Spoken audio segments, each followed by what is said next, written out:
نحمده ونستعينه ونستغفره ونؤمن به ونتوكل عليه ونعوذ بالله من شرور أنفسنا ومن سيئات أعمالنا من يهده الله فلا مضل له ومن يضلل فلا هادي له ونشهد أن لا إله إلا الله وحده لا شريك له ونشهد أن محمدا عبده ورسوله أما بعد فإن خير الحديث كتاب الله وخير الحدي حدي محمد صلى الله عليه وسلم وشر الأمور محدثاتها وكل محدثة بدعة وكل بدعة ضلالة وكل ضلالة في النار. أعوذ بالله من الشيطان الرجيم. بسم الله الرحمن الرحيم. يا أيها الذين آمنوا اتقوا الله حق تقاته ولا تموتن إلا وأنتم مسلمون. يا أيها الناس اتقوا ربكم الذي خلقكم من نفس واحدة وخلق منها زوجها وبث منهما رجالا كثيرا ونساء واتقوا الله الذي تساءلون به والأرحام إن الله كان عليكم رقيبا. يا أيها الذين آمنوا اتقوا الله وقولوا قولا سديدا يصلح لكم أعمالكم ويغفر لكم ذنوبكم ومن يطع الله ورسوله فقد فاز فوزا عظيما. تمام قسم کی تعریفات اللہ سبحانہ و تعالیٰ کے لیے اور لاکھوں کروڑوں درود و سلام ہوں اس ہستی اقدس و مقدسہ پر جن کا نام نامی اسماء گرامی محمد اکرم صلی اللہ علیہ وسلم. ساتھیوں، اپنے دلوں میں اللہ کا ڈر پیدا کیجئے اور اپنے محبوب رسول صلی اللہ علیہ وسلم کی سنت کی پیروی کیجئے اور جان رکھیے بہترین بات اللہ کی کتاب ہے اور بہترین راستہ محمد اکرم صلی اللہ علیہ وسلم کا راستہ ہے. اور سب سے بری بات دین میں نیا کام ایجاد کرنا ہے. ہر نیا کام بدعت ہے، ہر بدعت گمراہی ہے اور ہر گمراہی دوزخ میں جانے والی ہے. ساتھیوں، آج کل ہمارے سماج میں، ہمارے معاشرے کے اندر بہت سے ایسے لوگ ہیں جو ایک حسرت کی نگاہ سے ان لوگوں کو دیکھتے ہیں کہ کوئی آئے ان کے کھلے ہوئے تن کو کسی کپڑے سے ڈھک دے، ان کے خالی پیٹ میں کوئی روٹی کا نوالا ڈالے. ساتھیوں، آج صدقے کے تعلق سے اس کی اہمیت کو مد نظر رکھتے ہوئے ہم آپ کے سامنے رسول اللہ صلی اللہ علیہ وسلم کی حدیث اور کچھ واقعات رکھیں گے تاکہ ہم اور آپ سمجھیں کہ صدقہ کی کیا اہمیت ہے اور اس کا کیا اجر و ثواب ہے. مقصد صرف بیان کرنے کا یہ ہے کہ ہمارا ایمان جو کمزور ہوتا جا رہا ہے اس ایمان میں اضافہ ہو اور تر و تازہ ہو. تو صدقے کے تعلق سے ہم آپ کے سامنے رسول اللہ صلی اللہ علیہ وسلم نے بیان فرمایا کہ پچھلی امتوں میں سے ایک شخص تھا جو 60 سال تک عبادت کرتا رہا. اللہ کا ایک عابد بندہ تھا، 60 سال تک عبادت کرتا رہا اور اس کے بعد ایک روز وہ اپنے باہر نکلا ہوا تھا کہ شیطان ایک عورت کی شکل میں آ کر اس کو ملا اور اس عورت ایک خوبصورت عورت بن کر اس کو ملا اور اس عورت نے اس کو اپنی طرف مائل کیا.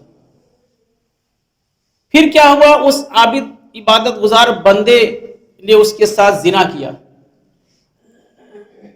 اور زنا کے بعد رسول اللہ صلی اللہ علیہ وسلم فرماتے ہیں کہ کل قیامت کا دن ہوگا اور ایک پلڑے میں، ترازو کے ایک پلڑے میں اس کی 60 سال کی عبادت کو رکھا جائے گا اور ایک وقت کے ایک زنا کو ایک ترازو میں رکھا جائے گا اور